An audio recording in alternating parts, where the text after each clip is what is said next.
Okay. The other question I had was you and I talk a lot about family housing, and I'm wondering, other than the AB, SB 9 and 10 and the lot splits, and what is the city looking at to create more family housing? And more specifically, is the city looking at any areas of communities where they specifically are keeping the density lower instead of doing 4 and 6 story structures? Let's do 3 story structures that will be a townhome community and be more intentional with building that types of housing throughout the city. Are we looking at anything like that?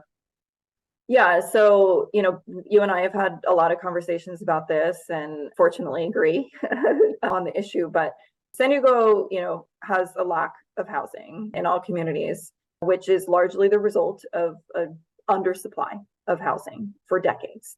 So that's not something that can be fixed, this year or even next year or with, one code change package. All these packages we bring forward, there's no silver bullet. Nothing is going to unwind overnight a lack of housing that has been built for decades, right?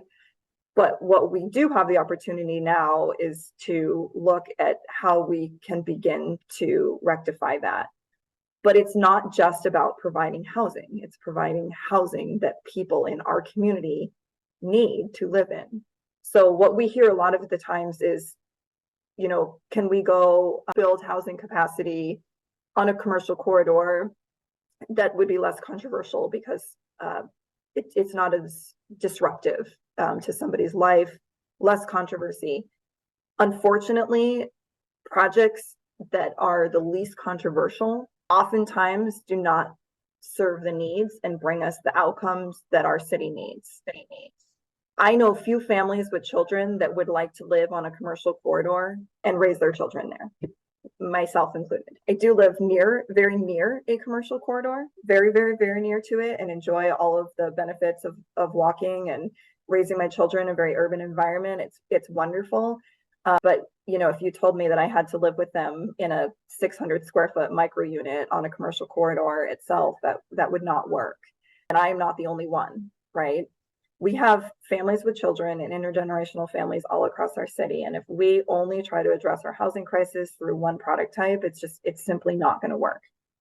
Our job is more nuanced than just, one size fits all product types. So to your question, yes, it is a priority to be able to kind of shift the policy mindset in the city from hoping that a certain type of unit will be provided because the market doesn't provide that type. And we have seen that borne out in our housing data because we essentially, as a percentage of the new homes that come online, essentially, next to nothing is coming online in terms of family housing and missing middle housing.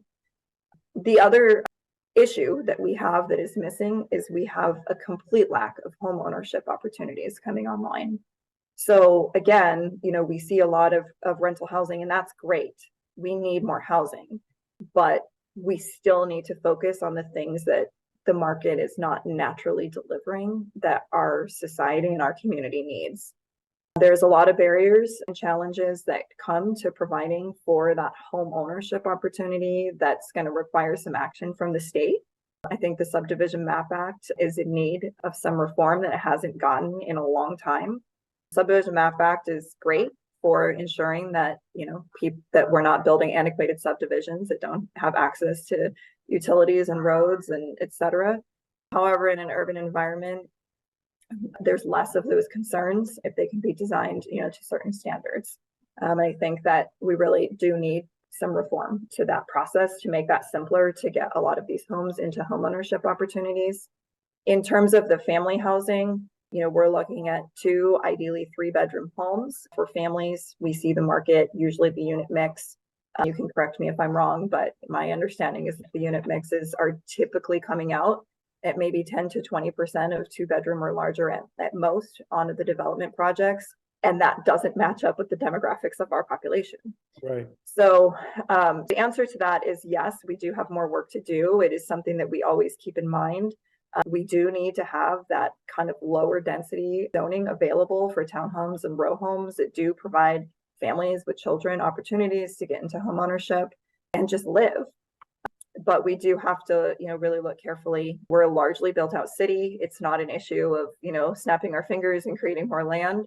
The fact that the city has been able to still see 5,000 homes produced over the last several years each year is actually, although it is not enough, it is a testament to the amount of work that we've done from a planning perspective, because we used to get that number of units each year when we had largely greenfield vacant land, which is much less constrained to be able to develop.